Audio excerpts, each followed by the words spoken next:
And welcome you all to let's crack it. मेरा नाम है अभिषेक। तो वर्ल्ड हिस्ट्री सीरीज़ को कंटिन्यू कर रहे हैं। चैप्टर थर्ड चल रहा था Nazism and the rise of Hitler. इससे पहले 11 वीडियोस करीब आ चुकी हैं। तो जिन स्टूडेंट्स ने डायरेक्ट इस वीडियो पे आए हैं वो नहीं देखी हैं, तो उनको पूरा देख लीजिए सभी वीडियोस को। ये आपके आने वाले जो एग्ज़ाम है, चाहे वो अपर पीसीएस प्रीलिम्स हो, मेंस हो, और आर ओ एडवोकेट जनरल का पेपर जो अभी थोड़ा पोस्टपोन हो गया है, उन सब के लिए बहुत ज़्यादा इंपॉर्टेंट है। तो आप इनको अच्छे से पढ़ते रहिए। अगर आपने पहले नहीं पढ़ा है तो इसको ज़रूर पढ़ लीजिएगा। पुरानी वीडियोस ज़रूर देख लीजिएगा, उसके बाद इस वीडियो को देखिएगा तो आप सीक्वेंस में चलते चले जाएंगे और आपको सब समझ में आ जाएगा कि हो क्या रहा था, किस तरह दुनिया में क्या क्या हुआ। पैरेलली जब इंडिया में फ्रीडम मूवमेंट चल रहा था, उस टाइम पे पूरी दुनिया में क्या हो रहा था, तो आपको उसके बारे में पता चल जाएगा, जिससे कि आप जब एग्ज़ाम में जाएंगे तो आपको एग्ज़ाम में बहुत ज़्यादा हेल्प मिलेगी और आपके सारे क्वेश्चन सही होते चले जाएंगे। गाइज़, अगर आपने यूट्यूब पे लेट्स क्रैक इट का चैनल सब्सक्राइब नहीं किया है तो उसको प्लीज़ सब्सक्राइब कर लीजिएगा, जिससे कि आपको सारे नोटिफिकेशंस, सारी वीडियोज़ के अपडेट्स मिलते रहें। फ्री टेलीग्राम चैनल है लेट्स क्रैक इट का, जिसका लिंक इस वीडियो के डिस्क्रिप्शन में मिल जाएगा।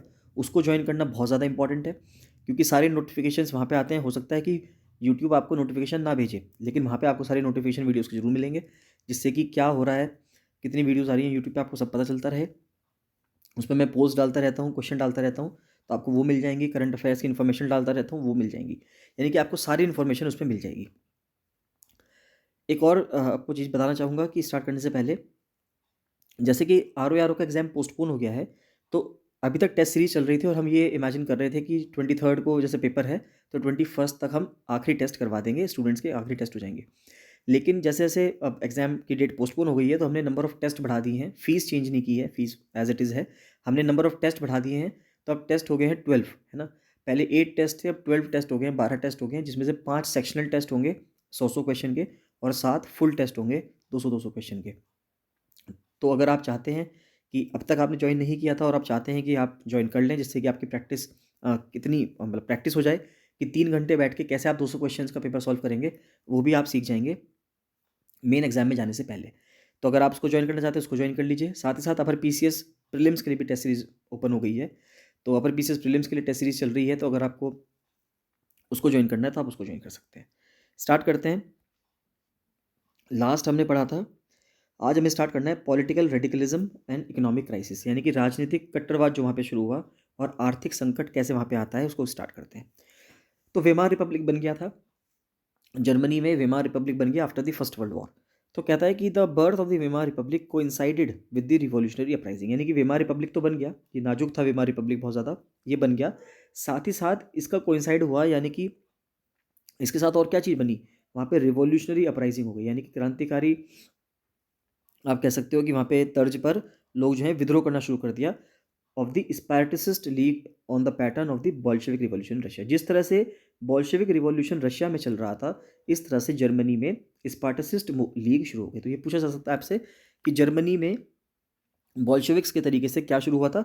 स्पार्टिसिस्ट लीग ने एक रिवॉल्यूशनरी अपराइजिंग शुरू कर दी थी। सोवियट्स ऑफ वर्कर्स, यानी कि जो यूनियन है वर्कर्स की, सेलर्स की, है ना, जो बड़े बड़े शहरों में इसको बनाया गया, इस्टेब्लिश किया गया। Political atmosphere in Berlin, Berlin यानी कि जर्मनी की capital, was charged with demands for Soviet style governance. तो अब जर्मनी के अंदर ये डिमांड उठने लगी कि जिस तरह से सोवियत स्टाइल, यानी कि जिस तरह से रशिया में गवर्नेंस होता है, सुशासन होता है, उसी तरीके से हमारे यहाँ भी, यानी कि जर्मनी में भी ये होना चाहिए।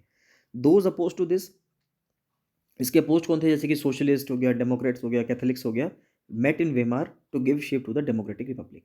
तो वे लोग जो हैं वेमार में मिले, वेमार एक जगह का नाम है, वेमार में मिले, और वहाँ पर उन्होंने एक डेमोक्रेटिक रिपब्लिक, यानी कि एक ऐसा रिपब्लिक, ऐसा गणराज्य बनाने की बात की जो कि डेमोक्रेटिक होगा। डेमोक्रेटिक का मतलब क्या है कि वहाँ पे सभी को वोट डालने का हक होगा और रेगुलर इलेक्शंस वहाँ पे चलते रहेंगे।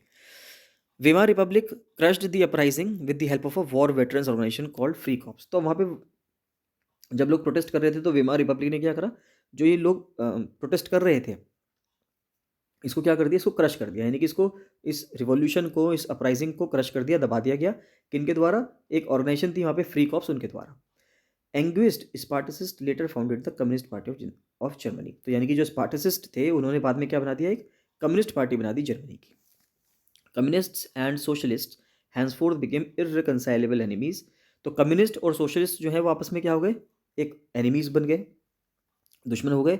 And could not make common cause against Hitler, और वो हिटलर के अगेंस्ट कुछ नहीं कर पाए, यानी यानी कि अगर इनके अंदर यूनिटी रहती तो हो सकता है कि ये जो नाज़ीज़ के द्वारा जो किया जा रहा था, हो सकता था ये उसके खिलाफ हो सकते थे। लेकिन जब ये दोनों साथ ही नहीं थे, तो ये नाज़ीज़ के खिलाफ या हिटलर के खिलाफ क्या होते, तो उसके खिलाफ ही नहीं हो पाए। Both revolutionaries and militant nationalist craved for radical solutions, तो सबके सब बहुत ही तेजी के साथ रेडिकल सॉल्यूशन की डिमांड कर रहे थे, है ना, कि एक कट्टरपंथी समाधान हो जाए, जो कि पॉसिबल नहीं था। Political radicalisation was only heightened by the economic crisis of 1923 में आर्थिक संकट वहाँ पे आ गया, उसकी वजह से एक जो कट्टरवाद था, रेडिकलाइजेशन था, वो वहाँ पे बढ़ने लगा। जर्मनी ने जो फर्स्ट वर्ल्ड वॉर लड़ा था, तो उसमें आप देख सकते हैं जर्मनी जो फर्स्ट वर्ल्ड वॉर लड़ा था उसमें क्या कह रहा है वो, कि लार्जली ऑन लोन्स, उसने वो लोन्स पे लड़ा था, एंड हैड टू पे वॉर रिपरेशंस इन गोल्ड। अब उसको क्या करना पड़ा कि जो युद्ध में जो नुकसान हुआ दूसरे देशों का, उनको क्या करना पड़ रहा है, उन देशों को उसकी भरपाई करनी पड़ रही है, और किस रूप में, सोना दे देकर। These depleted gold reserves at a time resources were scarce. इस समय क्या हुआ, जिस टाइम पे उसके रिसोर्सेज, उसके जो संसाधन थे वो कम थे जर्मनी के, तो उल्टा उसको गोल्ड देना पड़ रहा था लड़ाई में जो भी दूसरे देशों का नुकसान हुआ है उसकी भरपाई करने के लिए। यानी कि जर्मनी पे डबल आप कह सकते हो कि अटैक हुआ। एक तो वो हार गया, उसको रिसोर्सेज भी कम थे उसके पास, उसको वॉर रिपरेशंस भी देनी पड़ी, यानी दूसरे देशों का जिनका नुकसान हुआ था, उन देशों ने कहा ट्रीटी ऑफ वर्साइल में 1919 वाली में, कि जर्मनी जो है सभी देशों का भुगतान करेगा जिस जिस देश का नुकसान उसने किया है। 1923 में जर्मनी ने मना कर दिया देने से पैसे। And the French occupied its leading industrial area Ruhr प्रदेश। रूर रीजन जो है वो बहुत इंपॉर्टेंट है, एग्जाम में पूछा जा सकता है कि रूर रीजन, ये देखिए पिछली बार अगर आप 2018 का हाईकोर्ट वाला पेपर देखेंगे उसमें पूछा गया था, इंडस्ट्रियल एरिया के बारे में पूछा गया है, यूएस के, है ना, जापान के। तो लाइक वाइज जर्मनी का पूछ सकते हैं आपसे कि जो रूर एरिया है, रूर रीजन है, वो किस देश में है, तो वो जर्मनी में है, प्रेजेंटली जर्मनी में है। उस टाइम पे फ्रांस ने इसको कब्जा लिया, क्या करने के लिए, कोल लेने के लिए। यानी क्या हुआ, जर्मनी का एरिया चला गया, तो जर्मनी का जो कोल था वो सारा फ्रेंच ऑक्यूपेशन के पास चला गया, इसलिए इससे जर्मनी का नुकसान हो गया। जर्मनी ने रिटेलिएट करा with passive resistance and printed paper currency regularly. उसने क्या करना, वही गलती शुरू करी जो सभी देश करते हैं, उसने अपने यहाँ पेपर करेंसी को छापना शुरू कर दिया। इसके वजह से क्या होगा, इन्फ्लेशन बहुत बढ़ जाएगा, हाइपर इन्फ्लेशन की स्थिति में हम चले जाएंगे। With too much printed money in circulation, value जो है जर्मन मार्क जो थी जर्मनी की उस टाइम पे करेंसी हुआ करती थी, तो जर्मन की जो मार्क थी यानी कि जो करेंसी थी उसकी वैल्यू गिर गई। अप्रैल में US dollar was equal to 24,000 marks, यानी कि एक यूएस डॉलर अप्रैल के महीने में 1923 में 24,000 मार्क का हुआ करता था। मई जून जुलाई 3 महीने बाद वो 3,53,000 मार्क का हो गया।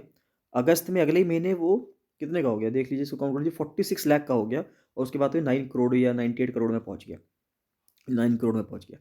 तो आप देख सकते हैं कि जो जर्मनी की करेंसी है उसकी वैल्यू कितनी ज़्यादा गिरती चली गई, यानी जर्मनी की वैल्यू की कोई भी वैल्यू नहीं रही, जर्मनी की जो करेंसी है उसकी कोई भी वैल्यू नहीं रही।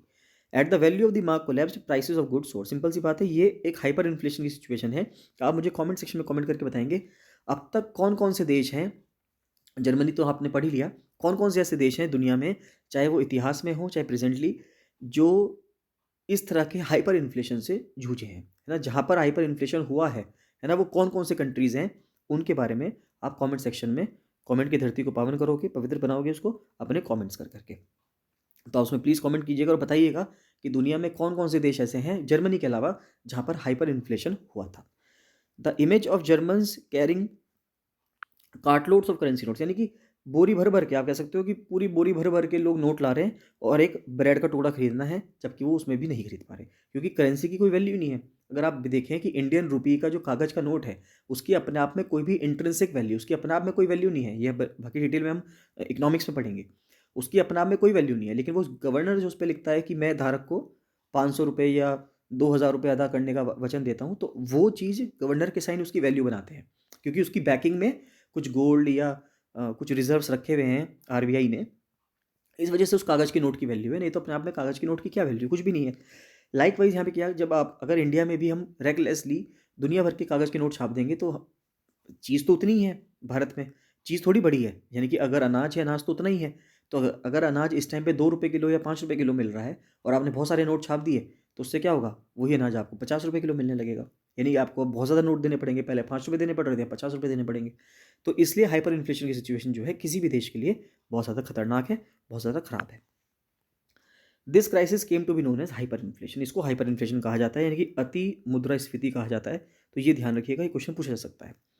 एक situation when prices rise phenomenally high, यानी कि जब प्राइस जो है किसी चीज़ का जो दाम है वो बहुत ज़्यादा बढ़ जाता है और आपके हाथ में जो करेंसी है, आपके हाथ में जो नोट है, उसकी कोई भी अपनी वैल्यू नहीं रह जाती। इवेंचुअली अमेरिकन्स ने इंटरवीन किया और उन्होंने बेल आउट किया जर्मनी को, कि उन्होंने पैसे दिए कि भाई जर्मनी को इस क्राइसिस से बाहर निकाला और उसको कहा गया डुएस प्लान। तो ये सवाल पूछा जा सकता है कि डुएस प्लान से क्या हुआ था? यूएस ने जर्मनी को बेल आउट किया था, इकोनॉमिक क्राइसिस जो उसके पास उस टाइम पे आ रहा था। नेक्स्ट आता है ईयर्स ऑफ डिप्रेशन। 1924 में, यानी कि महामंदी के वर्ष अगर देखें तो 1924 से लेकर 1928 तक कुछ स्टेबिलिटी रही, कुछ ठीक रहा। Yet this was build on sand, यानी अभी भी ये रेत पे ही बनी हुई थी, क्योंकि रेत क्या होती है? रेत बड़ी आप कह सकते हो कि अगर आप रेत पे पैर रखोगे तो आप जो है गिर सकते हैं, क्योंकि रेत जो है बड़ी डिसेबल हो सकती है। German investment and industrial recovery were totally dependent on short term loans. अब जो जर्मनी में जो इन्वेस्टमेंट थे या इंडस्ट्रियल रिकवरी जो जर्मनी में हो रही थी, वो सिर्फ और सिर्फ डिपेंडेंट थी किस पे? यूएस से जो लोन दे रहा था। अगर यूएस से लोन ना दे तो जर्मनी की इकोनॉमी एकदम कोलैप्स कर जाएगी, खत्म हो जाएगी। This support was withdrawn well the wall street exchange, जो कि यूएसए का सबसे बड़ा या दुनिया का सबसे बड़ा स्टॉक एक्सचेंज है, वो क्रैश हो गया 1929 में, जब ग्रेट डिप्रेशन की शुरुआत होती है। Fearing a fall in prices people made frantic efforts to sell their shares. तो अब लोगों ने क्या किया? सब लोग डर गए कि शेयर मार्केट तो ख़राब हो गया है, शेयर मार्केट ख़त्म हो गया है, तो सब लोगों ने अपने शेयर्स बेचने शुरू कर दिए।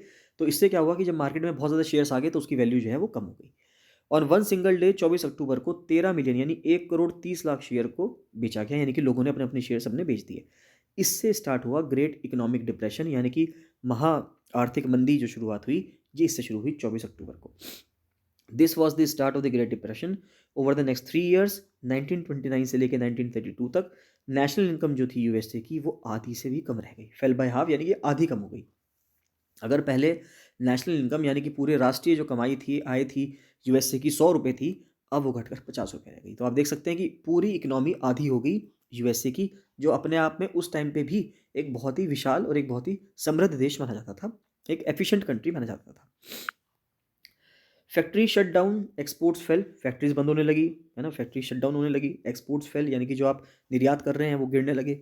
फार्मर्स वर बैडली हिट, जो किसान लोग हैं उन पे तो गाज गिरनी थी, उनका नुकसान होने लगा।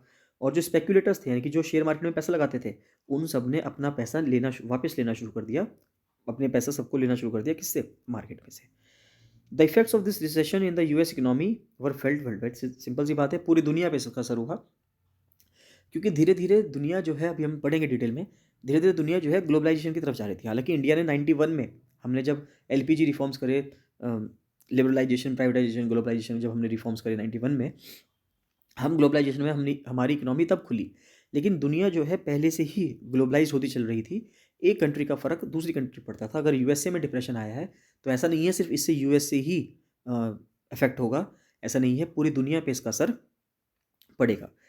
The effects of this recession in the US economy were felt world wide. German economy को बहुत ज़्यादा धक्का लगा इस इकोनॉमिक क्राइसिस से, जिससे यूएसए जूझ रहा था। क्यों? क्योंकि यूएसए के लोन्स की वजह से ही जर्मनी चल रही थी। अब जब यूएसए के पास ही पैसा नहीं है तो वो जर्मनी को क्या देगा? 1932 तक industrial production was reduce to 40% of the 1929 level. तो 1929 के लेवल में, 1929 में जितना भी इंडस्ट्रियल प्रोडक्शन जर्मनी में हो रहा था, वो घटकर कितना रह गया? 40% रह गया। यानी कि अगर 100 रुपये का सामान बन रहा था 1929 में, तो रिड्यूस टू 40%, यानी कि अब वो सिर्फ 40 रुपये का रह गया। सामान अब सिर्फ 40 रुपये का बन पा रहा है, कब? 1932 में। Workers lost their job, simple सी बात है, लोगों को नौकरी नहीं मिलेगी, वो अपनी अपनी नौकरियां खो देंगे। रिड्यूस्ड वेजेस, सैलरी कम मिलेगी। The number of unemployed touched an unprecedented 6 million, ये 60 लाख लोग जो हैं अब क्या हो गए? अनएम्प्लॉयड हो गए, यानी कि बेरोजगार हो गए पूरे जर्मनी में।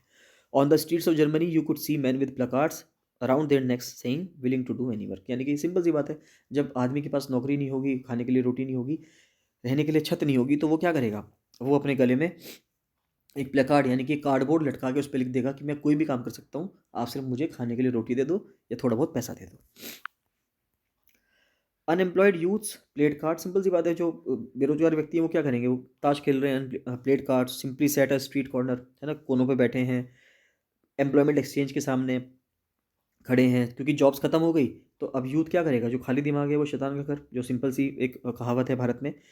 तो जो यूथ है वो किसकी तरफ जाएगा? क्रिमिनल एक्टिविटीज़ की तरफ जाएगा, लूटपाट करेगा।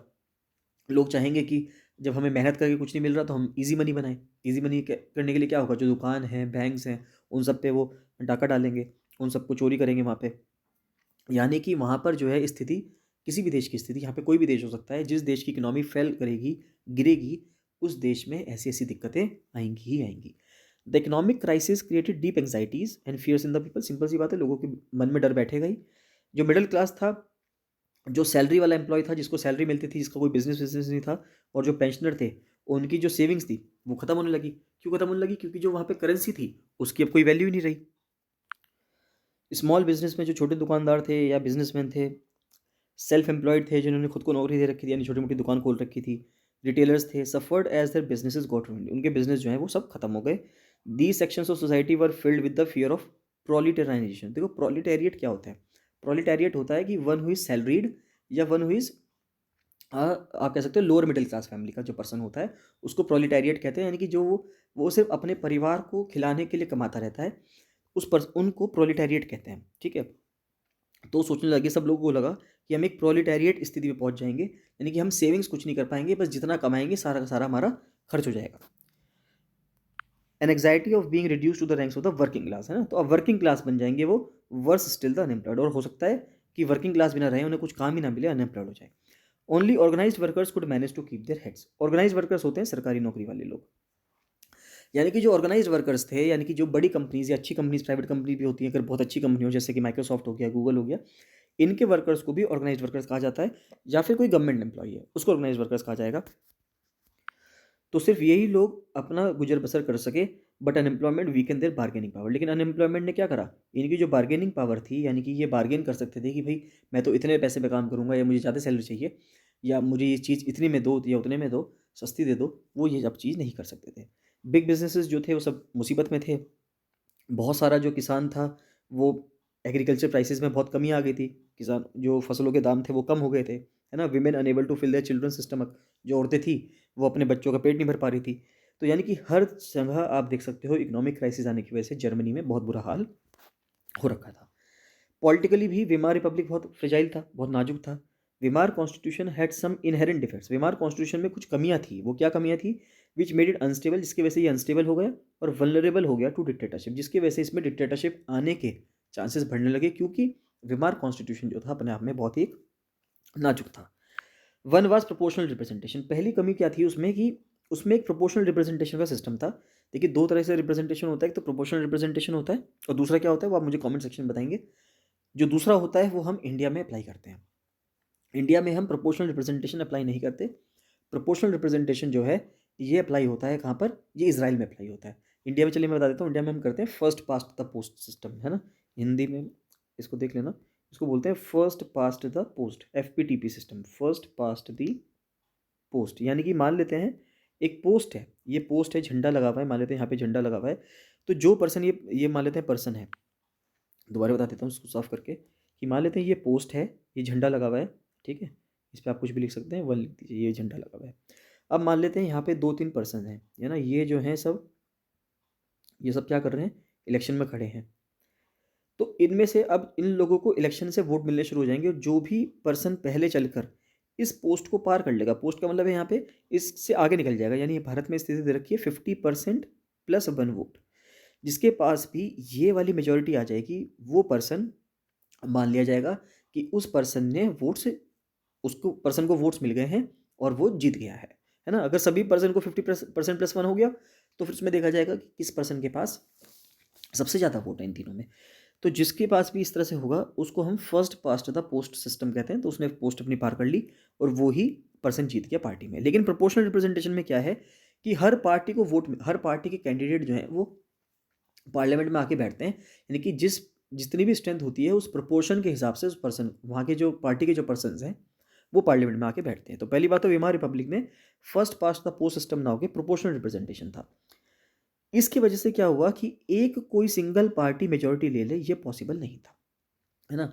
तो this made achieving a majority by one any one party near impossible task, है ना। इम्पॉसिबल नहीं था तो उसके इम्पॉसिबल हो गया, तो इसकी वजह से क्या हुआ, वहाँ पे सभी लोगों को कोएलिशन बनानी पड़ती थी। यानी कि वहाँ पे जो भी रूल होगा वो एक गठबंधन सरकार बनेगी, और गठबंधन सरकार क्या होती है? अपने आप में वीक सरकार होती है, क्योंकि वो कोई भी डिसीजन इंडिपेंडेंटली नहीं ले सकती।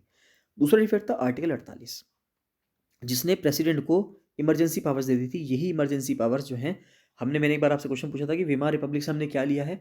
तो वेमार रिपब्लिक से हमने इमरजेंसी प्रोविजंस भी लिए हैं। तो वो चीज़ हमने इंडियन कॉन्स्टिट्यूशन ने वेमार रिपब्लिक के कॉन्स्टिट्यूशन से अडॉप्ट की है। तो एक बार आप उसको पढ़ लीजिएगा।